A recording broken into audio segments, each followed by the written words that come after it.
Hello guys, welcome to my channel. তো আর একটা নতুন ভিডিওতে আপনাদের স্বাগতম। ভিডিওটা হলো কাজুদাকে ডিম ভাজা শেখালো রানাদা।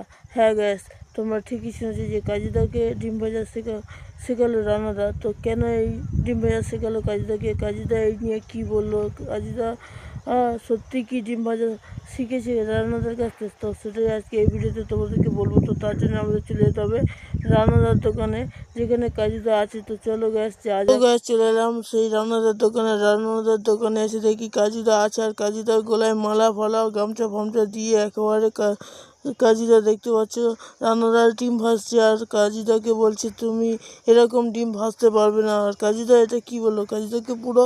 তো গ্যাস তোমাদেরকে এবারে বলবো যে রানাদার কাছে কাজুদা ডিম ভাজা শিখতে গিয়ে কাজুদা কি বললো। হ্যাঁ গ্যাস, কাজুদা অনেকক্ষণ ধরে হাত নেড়ে অনেক কথাবার্তা বলছিল, যেগুলো এবার তোমাদেরকে বলবো। কাজুদা এটাই বলছিল যে আমি কারোর কাছে শিখি না, আমার কাছে লোক শিখতে আসে। এমনকি ডিম ভাজাটা যেই বললো যে তুমি রানাদা যেই বললো আমার কাছ থেকে তুমি ডিম ভাজাটা শিখে নাও, এরকম ডিম ভাজা তুমি ভাজতে পারবে না ছাঁকা তেলে। তো কাজুদা বললো আমি শিখতে হবে না, আমি সব কিছু নিজে থেকেই পারি, আমি সব কিছু নিজে থেকেই করবো।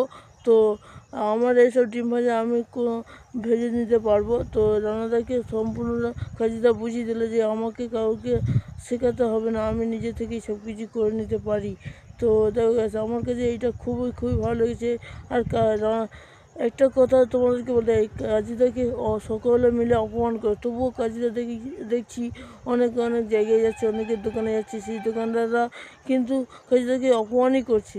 যেমন রানাদা আজকে করলো যে ডিম ভাজাটা নিয়ে কীরকমভাবে কথাবার্তাগুলো বললো যে ডিম ভাজা তুমি আমার কাছে শিখে নাও, এটা একটা অপমানের মতোই পড়ে গ্যাস।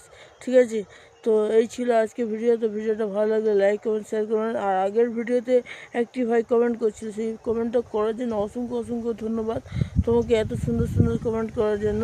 তো এই ছিল আজকে ভিডিও। তো ভিডিওটা সম্পূর্ণ দেখার জন্য অসংখ্য ধন্যবাদ।